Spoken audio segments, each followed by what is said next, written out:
Hi, my name is Gary Thompson, and today I'd like to talk to you about the four habits that drive project success and customer satisfaction. Over my 15 years experience, I found that these four habits really push projects from good to great. So if you're new to project management or have been at it for a while, hopefully you'll learn something from this 10-minute presentation. Let's go ahead and get started. The first habit that all project managers, excellent project managers, have is that they view everyone as their customer. The same approach that we have to our end customers, which is respect, empathy, and our hope to provide value, is the same approach that you should have to your stakeholders, your sponsors, and everyone on your team. This will actually help you in the sense that not only are you being respectful, but also it opens an avenue of communication for your team to express concerns, risks, issues, things that you're going to want to address immediately and make the product better and your project run smoother. The second habit is being proactive. And this means taking ownership of the project and the product. Make sure that everybody knows what their tasks are, following up on those. We don't want any lulls or miscommunication. It's our job to make sure that everybody is working together cohesively and we're resolving any issues quickly. So, does the person that needs the information know the person that has the solution? These are problems that we need to see and act on. This prevents project lulls and will also keep your project running on track. The third habit is frictionless communication, meaning that it is clear and effective. It conveys key information on the action and the request that we're making without obstacles. So we're all familiar with frictionless payments. Companies have done a lot of work to reduce the friction between seeing something that I want and purchasing it online. And the same approach here. We want to make it as easy as possible for all of our team members, all of our customers to have this experience. We're eliminating in the noise and we're bringing the signal to our communication. The fourth habit is to change your perspective and look at the project from each of your customers. Is the sponsor getting the reports that they need? Do they have any questions? And are they aware of any risks or issues that are maybe bubbling up? Do they need attention for anything? Do they need to address anything? Or have you got it? Make sure that you're answering all of their questions from that perspective, from the leadership perspective. Regarding the teams, do they understand what they need to do? And once they're done, where do they report that they've done the tasks? Where do they communicate? And who do they communicate to keep the project rolling?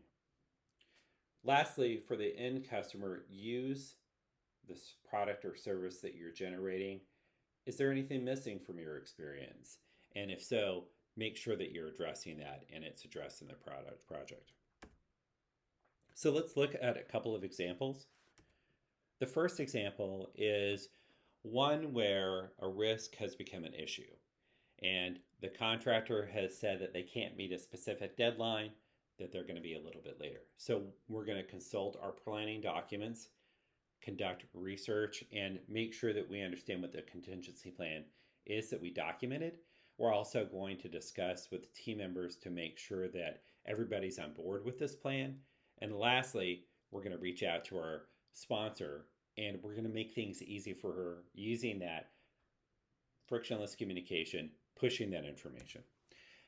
In this specific example, I've got the subject right up front. I'm letting her know exactly what I need in the first sentence.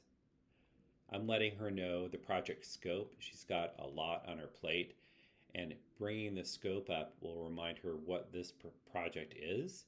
I'm also giving her a link to the schedule. And I'm letting her know exactly what the issue is.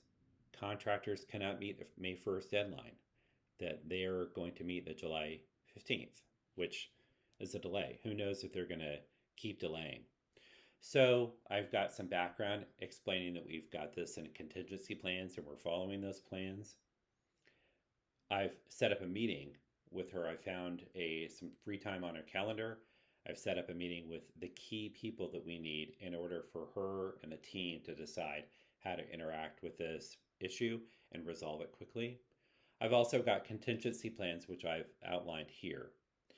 And lastly, I'm asking her to confirm agreement with the recommended course. So then that way I'm keeping my project on track and without delay, making sure that we're on the right track in regards to my sponsor. I'm making it easier for her to know where we are, what action she needs to take with this communication. I'm providing all the information she needs up, and I'm not giving her a problem without a solution.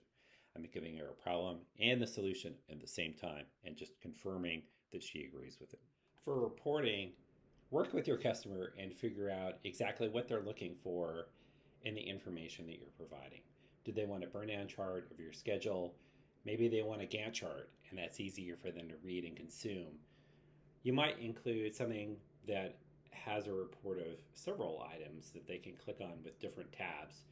I really enjoy Power BI for this, and if you can get it in that format, it's really easily accessible so they don't have to go to a specific application to find the report.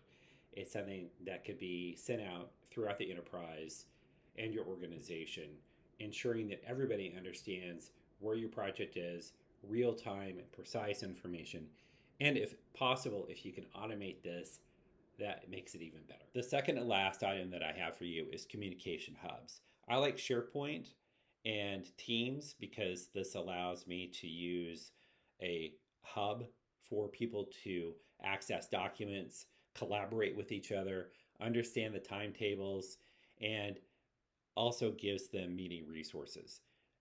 Are there meeting notes maybe they missed?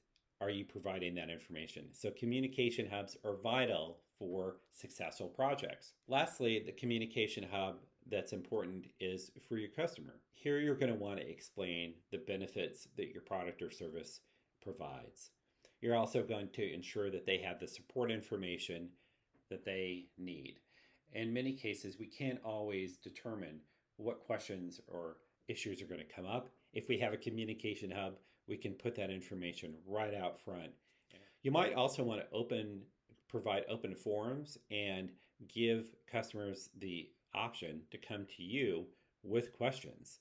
Maybe provide a 15-20 minute overview of the product and allow questions after that.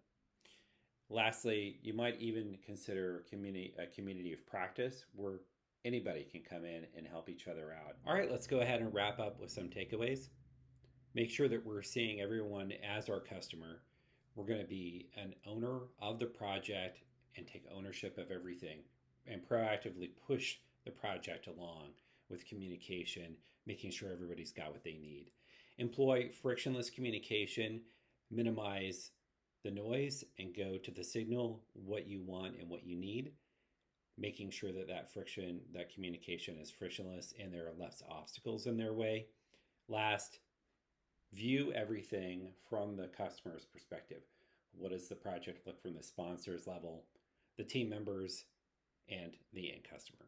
Thank you so much for your time. I hope that you've learned something in this presentation that will move your project from good to great. My name is Gary Thompson, and you can reach out to me with any questions or comments on Gary to Project or on my LinkedIn profile. Thanks, and have a great day.